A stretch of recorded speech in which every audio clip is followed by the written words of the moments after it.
Assalamualaikum warahmatullahi wabarakatuh. Apa kabar teman-teman semuanya dimanapun kita berada? Semoga selalu dalam keadaan sehat dan bahagia.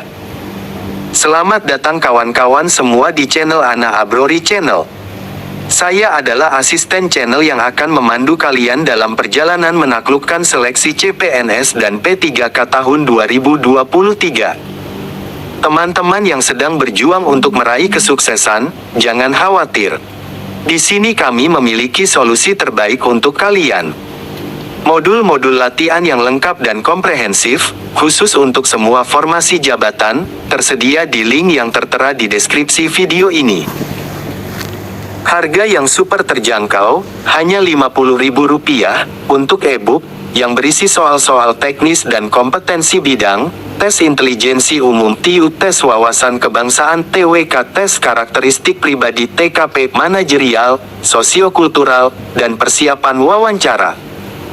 Teman-teman semua, persiapkan diri kalian dengan semangat dan yakinlah bahwa kita bisa meraih kesuksesan bersama-sama.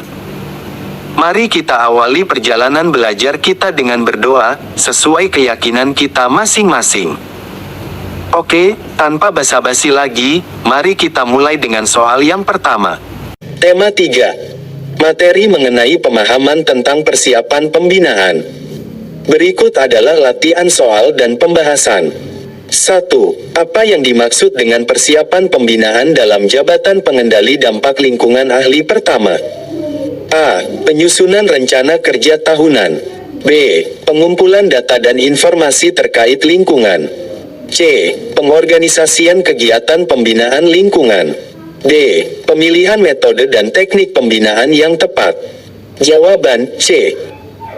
Pembahasan, persiapan pembinaan dalam jabatan pengendali dampak lingkungan ahli pertama meliputi pengorganisasian kegiatan pembinaan lingkungan untuk memastikan penggunaan metode dan teknik yang tepat.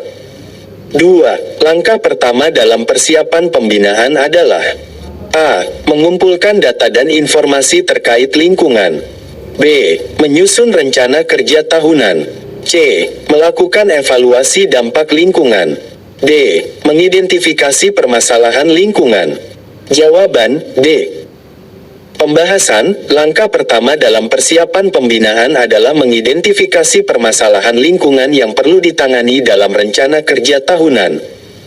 3. Mana yang bukan termasuk dalam persiapan pembinaan dalam jabatan pengendali dampak lingkungan ahli pertama? A.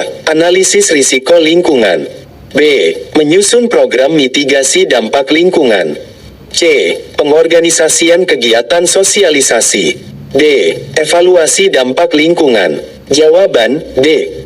Pembahasan, evaluasi dampak lingkungan bukan termasuk dalam persiapan pembinaan. Evaluasi ini dilakukan untuk mengevaluasi dampak dari kegiatan pembinaan pada lingkungan.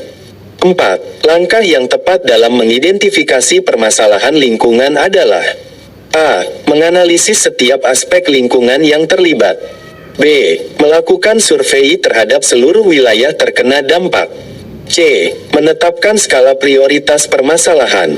D. Mengumpulkan data dan informasi terkait kegiatan lingkungan. Jawaban A. Pembahasan, langkah yang tepat dalam mengidentifikasi permasalahan lingkungan adalah dengan menganalisis setiap aspek lingkungan yang terlibat untuk memastikan bahwa semua permasalahan yang ada telah diidentifikasi. 5. Apa tujuan dari analisis risiko lingkungan dalam persiapan pembinaan? A. Menentukan kebijakan lingkungan yang tepat. B. Mencegah dan mengurangi dampak negatif pada lingkungan. C. Mengidentifikasi permasalahan lingkungan yang ada. D. Memastikan kepatuhan terhadap peraturan lingkungan. Jawaban B. Pembahasan, tujuan dari analisis risiko lingkungan dalam persiapan pembinaan adalah mencegah dan mengurangi dampak negatif pada lingkungan dengan mengidentifikasi potensi risiko yang dapat terjadi. 6. Mana yang bukan termasuk dalam tahap penyusunan program mitigasi dampak lingkungan?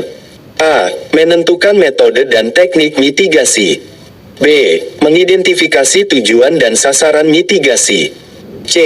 Melakukan evaluasi dampak lingkungan. D. Menyusun langkah-langkah mitigasi. Jawaban C. Pembahasan, tahap penyusunan program mitigasi dampak lingkungan tidak mencakup evaluasi dampak lingkungan. Evaluasi dilakukan sebelum tahap ini untuk mengidentifikasi dampak yang perlu dimitigasi. 7. Yang termasuk dalam strategi perlindungan dan pengelolaan lingkungan adalah A. Melakukan pemantauan lingkungan secara berkala. B. Menyusun program pengendalian dampak lingkungan. C. Melakukan sosialisasi terkait lingkungan kepada masyarakat. D. Mengidentifikasi permasalahan lingkungan yang ada. Jawaban A. Pembahasan, strategi perlindungan dan pengelolaan lingkungan meliputi pemantauan lingkungan secara berkala untuk memastikan bahwa kegiatan pembinaan tidak menimbulkan dampak negatif pada lingkungan. 8. Metode dan teknik mitigasi dampak lingkungan dipilih berdasarkan A. Keinginan masyarakat setempat. B. Anggaran yang tersedia. C. Tingkat dampak yang dihasilkan. D. Kesepakatan antara instansi terkait. Jawaban C. Pembahasan, metode dan teknik mitigasi dampak lingkungan dipilih berdasarkan tingkat dampak yang dihasilkan.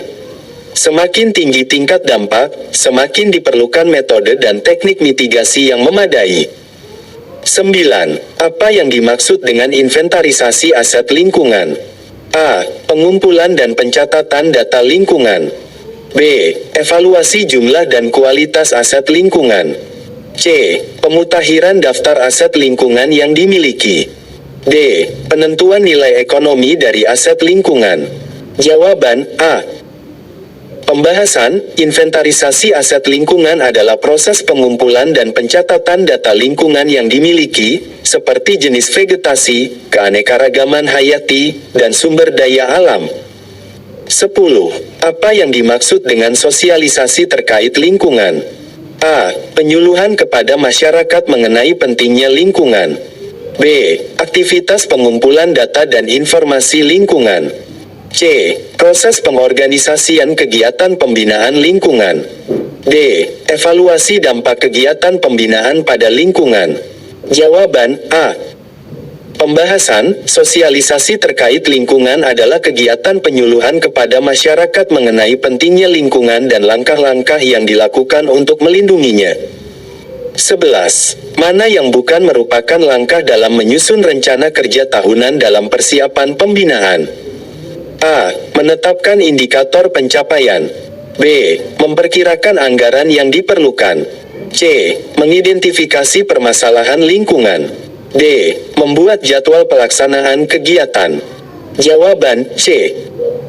Pembahasan, identifikasi permasalahan lingkungan dilakukan sebelum langkah ini untuk memastikan bahwa permasalahan yang ada telah diidentifikasi dalam rencana kerja tahunan.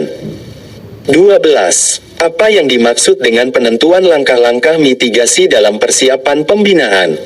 A. Penyusunan program pengendalian dampak lingkungan. B. Pemilihan metode pengendalian dampak yang tepat. C. Pengorganisasian kegiatan mitigasi. D. Penyusunan indikator pencapaian. Jawaban B. Pembahasan, penentuan langkah-langkah mitigasi dalam persiapan pembinaan meliputi pemilihan metode pengendalian dampak yang tepat untuk mengurangi dampak negatif pada lingkungan. Oke, baiklah teman-teman semuanya. Kita cukupkan sampai di sini dulu belajar kita di video ini. Terima kasih telah menonton video ini, semoga materi dan pembahasan soal CPNS dan P3K tahun 2023 dari Ana Abrori Channel dapat membantu meningkatkan persiapan kalian. Ingatlah, kesuksesan bukanlah hal yang instan, tetapi hasil dari kerja keras dan dedikasi.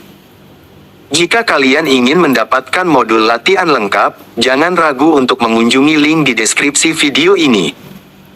Jangan lupa untuk like, komen, dan subscribe agar tetap mendapatkan update terbaru dari channel kami. Sampai jumpa di video berikutnya, selamat belajar, dan selamat meraih kesuksesan. Wassalamualaikum warahmatullahi wabarakatuh.